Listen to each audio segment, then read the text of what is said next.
This Torah class is brought to you by TorahAnytime.com. Agatavach, everyone. I want to share with you, we've been speaking about the topic of Bar Mitzvah. We had a share Wednesday night about the correct time, the source that a child becomes Bar Mitzvah and Chayv Mitzvah at 13. We spoke about when the parents have to wait until the child becomes Bar Mitzvah. Do you need 24 hours to the date of birth, or is it sufficient once the night begins? We spoke about the concept of the Sudas Mitzvah that we discussed Wednesday night. Friday we spoke about some of the Kabbalistic aspects of Bar Mitzvah in terms of what type of spiritual transformation takes place when a young boy turns 13. We spoke how he gets his Ruach HaKedusha. Now I want to speak about an interesting halachic controversy regarding an obligation on the father. The Medrash in this week's Parashah, Parashas Toldos, on the pasuk Vayigdulu Hana'arim, and Rashi says on these words Vayigdulu Hana'arim that until this point in time, people really did not pay attention to recognize the leanings, the inclinations, and the personality of Yaakov and Esav respectively. And then Vayigdulu Hana'arim, and Yaakov went to the Beis HaMedrash and Esav went to the house of Avodah Zarah. But the Medrash says, Rabbi Levi Amar in Parsha Samach Gimel Ois Yud, Rabbi Levi Amar, Mashal Lahadas. This is an analogy to a myrtle, v'etzvoinus, and a thorn, Shahu Gedalim Zeh Al Gabe Zeh, they were growing one on top of another. V'kivan Shehigdilu, and now that they grew, v'hefrichu, and they blossomed, Zeh Nois in Recha v'zeh Choichai. The flower gave off its fragrance, and the thorn and the thistle gave off its prick. Kach kol Yud Gimel Shana Shneim Halchim LeBeis HaSefer Shneim Val MiBeis HaSefer, until 13. Both Yaakov and Esav, they both went to shul, they both went to yeshiva, they both came home from yeshiva. La'achar Yud Gimel Shana, says the Medrash, after 13 years old, Zeh Haya Hoylech Lebate Midrashos, this one went to the Beis HaMedrash, V'zeh Haya Hoylech Lebate Avodas Kechavim. Amar Rabbi Elazar, Sorech Adam L'hitapel B'vnai Ad Yud Gimel Shana, a person must be busy dealing with his child until they're 13 years old. Mikan ve'elach, from there on, Sarach Sheyomar, he has to say, Baruch shepatrani me'anshai shalzeh. Blessed is God who exempts me from the punishment of this one. So amazingly, the Medrash is saying, and upon the bar mitzvah of one's child, the father makes a bracha, Baruch shepatrani me'anshai shalzeh. Blessed Hashem who has exempted me from the punishment of this one. In fact, the Ramah in Orach Chaim, Siman Reish Chaf Hey, Sif Beis, says, Mishanasa benoi bar mitzvah, one whose son becomes bar mitzvah, Yivarech, he makes a bracha, Baruch Ata Hashem, Elokeinu melech haolam, shepatrani me'anshai shalzeh, that God exempted me from this one's punishment. So, the Ramah brings us down la halacha, and the source being this Medrash, of course, but he also points out that the Maharil himself made a bracha on his child, and the Maharil comes from the Mordechai. However, the Ramah concludes the following. Says the Ramah, Toiv levarich b'lo shemo malchus, that even if one makes this bracha, he should not mention the name of Hashem, he should not say Hashem's name, and he should not say Melech Ha'olam. So you make the bracha without Shemo Malchus. The Ramah doesn't explain why one should not make the bracha b'Shemo Malchus. However, if you look in the Darkei Moshe is the Ramah's commentary on the Torah, in Sivkatan Aleph, in Siman Reish Chaf Hey, the Ramah says it's very difficult for me to suggest that one make a bracha that is not mentioned in the Gemara. Meaning, it is very difficult to legislate a bracha if the bracha is not sourced in Shas, and this bracha of Baruch shepatrani is not found in the Gemara, and therefore the Ramah finds it difficult to, in fact, conclude that one could say it with Hashem's name, despite the fact that the Maril himself did make this bracha, and he did mention Hashem's name. Nevertheless, it's not found in Shas, and therefore we don't have sufficient basis to say the name of Hashem. However, interestingly, the Vilna Gaon and the Bir HaGra disagrees with Ramah, and the Gra is mitzayin that this bracha was made by the Maharil himself. The Gra says Mahari Segal when Bezman Shabanoi Nasa Bar Mitzvah the Kara B'Torah, he would make the bracha, Baruch Ata Hashem, L'keinu Machil Asher Pachrani. We find similarly in the Mordechai, and therefore the Gra concludes, V'chein Ikar, that is the primary halacha, that one should make the bracha b'shem u'malchus. And the Chai Adam, sometimes if you want to get a better understanding of the opinion of the Vilna Gaon, you look in the Chai Adam, and the Chai Adam explains the opinion of his Rabbi. Then Chai Adam says as follows: that even though that this bracha is not found in the Gemara, and there is a rule that the Go'inim cannot be masakin a bracha that's not found in the Gemara, but says the Chai Adam, this bracha is found in the Medrash, and that is sufficient basis, and especially in light of the fact that the Maril himself made it, and therefore the Gra says v'chein ikar, and the Chai Adam concludes hamavarech lehifsed. One who does make the bracha does not lose out. So we have a machlokes over here. The Rama says there's not sufficient grounds to be able to say Hashem's name, and the Gra and the Chai Adam say no, that is sufficient. The fact that it's rooted in the Medrash, just for the sake of completion. Megala Amukos, the Megala Amukos in the beginning of Parshas Chaye Sarah, he writes that even though the Rama and Orach Chaim writes not to say Hashem's name and Melech Malchus, but says Megamuchas, I do not agree with that psak, because even though we don't find it in Shas, well, the Agadata of our Shas is the Agadata Gemaras. The Agadata of the Yushalmi of Eretz Yisrael is the Medrash Rabbah, and in Medrash Rabbah this bracha is brought down, and therefore says Megala Amukais that in his opinion, he says, "Ve'im yizakeni hakel az yakimenu." If he would have the zchus, he would establish this bracha. So the bottom line is that normative halacha is not to say Hashem's name, following the psak of the Ramah. But if somebody is a gronik or a particular follower of Megala Amukos, there is basis to be able to say Hashem's name. In fact, the Mishnah Berurah says that even though the Ramah says not to say Hashem's name, hamavarech lo hifsid, somebody who does say it does not lose out. In other words, there is what to rely on. Okay, be it as it may, now let's try to explain. This is a very interesting bracha. Baruch shepatrani me'anshay shalzeh. What is the meaning of this bracha? So there are two perushim found in the Magen Avram, in Sivkatan Hey in the Magen Avram. The Magen Avram first brings down, because a father is responsible for the upbringing of his son. He's responsible to mechanech his son. And if the son sins, the father is punished and responsible for that.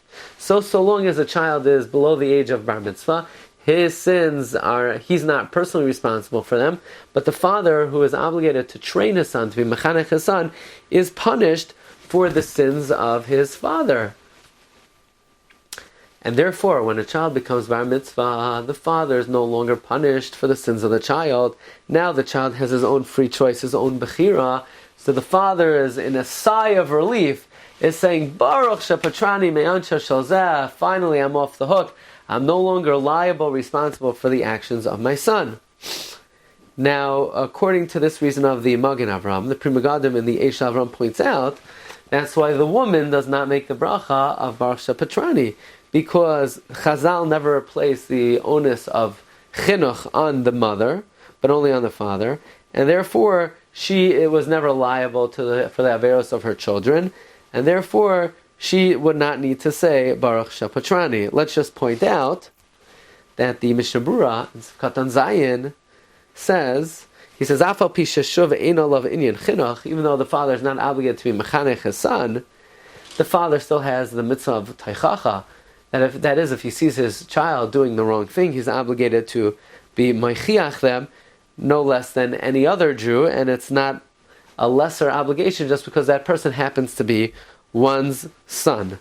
But now let's ask the following question on this explanation of the Magen Avram, and that is, it would seem quite unusual for a father to be standing up at the Sefer Torah and say, well, Baruch Hashem, my job is done, and I am no longer liable for my son's avera, so let him go sin as much as he wants. I'm putter. I'm off the hook. I'm no longer responsible.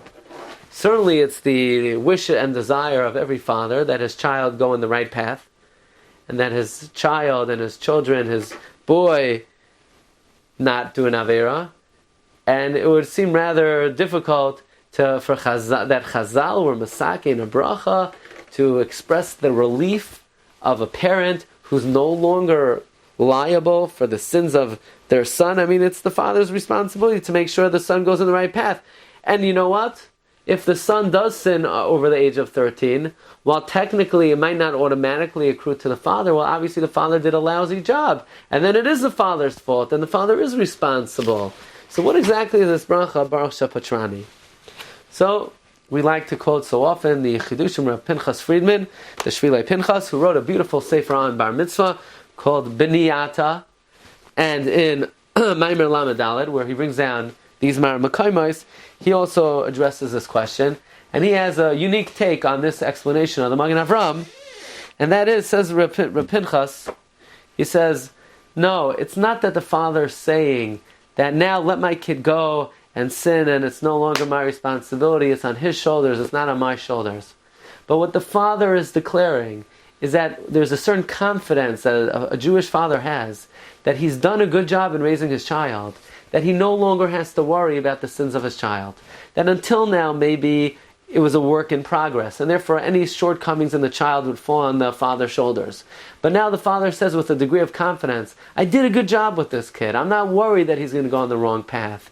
And even if he errs, he'll do tshuva because I've set him in the right path. I was mechanech him properly. So instead of it being a sigh of relief that I'm no longer responsible for him, but rather it's like a shevach v'hodah to Rebbeinu Shalom, that Rebbeinu Shalom has given the father siyata d'shmaya to set the child in the right path, that the child could be, the father could be confident that there's nothing more he needs to worry about.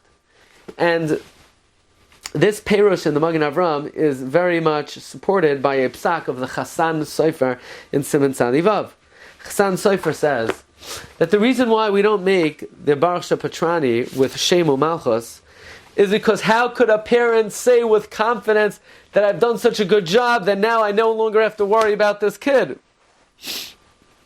But it says Chassan Sofer, if a parent was confident that he did such a grand job with this child, such a efficient job of china with his child, that he doesn't have to worry about the child anymore, then ein hachanami, you should say the bracha of Baruch Shepatrani with Shem U'Malchus. So it's very clear that the Chassan Sofer is understanding the bracha of Baruch Shepatrani as a statement of confidence that the father doesn't have to worry about the kid anymore. And in fact, if it is with such confidence, then you would be able to say the bracha with Shem U'Malchus. This is the perush of the Magen Avram in the bracha of Baruch Shepatrani.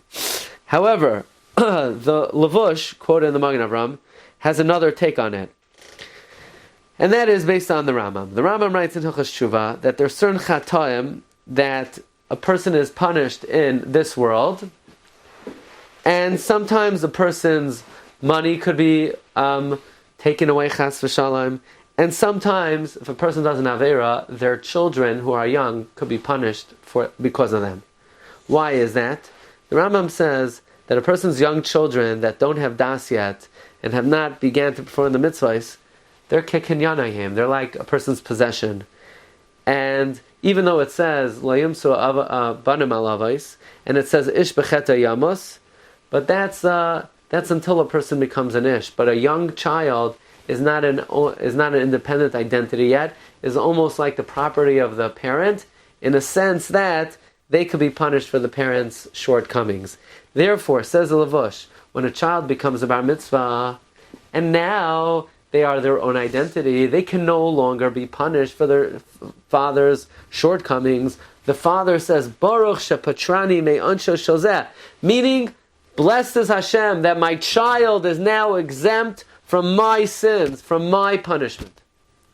And in fact, the Ohr HaChaim HaKadosh in Parshas Mishpatim, he also, on Parak Chav Beis Pasuk Hey, he says this exact comment, that tzaddikim, when their children become of age, they are sameach, and they say, Baruch HaMakom Shepatra Me'oiner Zeh, that since at times Hashem could punish a child for the parents' averos, once a child becomes over 13 years old, they are no longer responsible. The obvious question on the levush, which is asked by the Machzas HaShekel, is, but that's not what the parent says. The parent says, Baruch shepatrani me ansher shalzeh. Blesses Hashem who patered me from his punishment. According to the levush, the nusach of the bracha is, Baruch shepatruhu, blesses Hashem who paters him, me ansher shali, from my punishment. It's a nice comment, it's a nice explanation, but it doesn't fit into the words. The words are, Hashem exempted me from his punishment, not Hashem exempted him from my punishment. Well, the Chassam Sofer in Parshas Mishpatim, page Kuf Yud Gimel Amud Beis, explains rather an interesting parish, that there's something called the rebound effect. This past week, I was very congested, so they gave me a certain over-the-counter product called Afrin.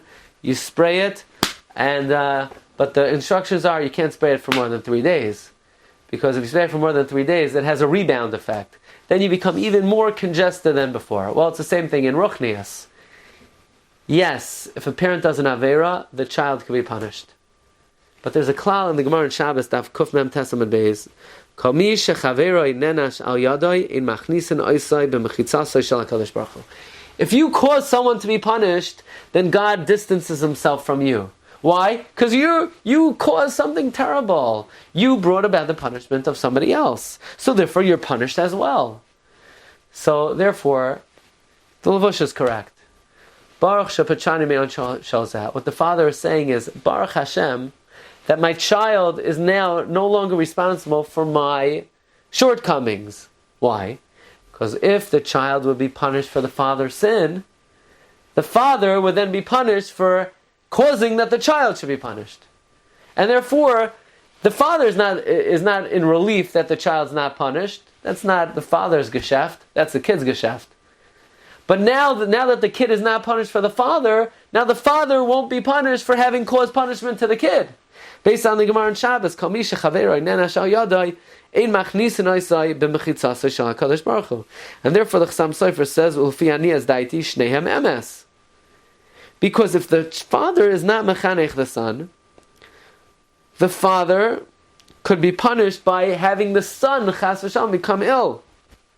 As we said, as the Rambam says, a child can be punished for the father's sin. Now if the son is punished, shuv nenash ha'av. And therefore the father could say, Baruch shepatrani me'anshay shel zeh. And therefore says the Chassam Sofer, shnehem emes. So we should take a bizoicha to be able to reach this milestone of bar mitzvah for our children, make the bracha, which according to the Ramah is without shemul malchus, according to the Gra is with shemul malchus, and we should be able to have a confidence that we raise our children, that we don't have to worry about any einshim, and that our children chas v'shalom should not be nenash al yadeinu, and we should only see tremendous nachas from all of our children, and see the nachas that we're all hoping and yearning for. Agit tevach, agezintevach, amazel dekavach. You've just experienced another Torah class brought to you by TorahAnytime.com.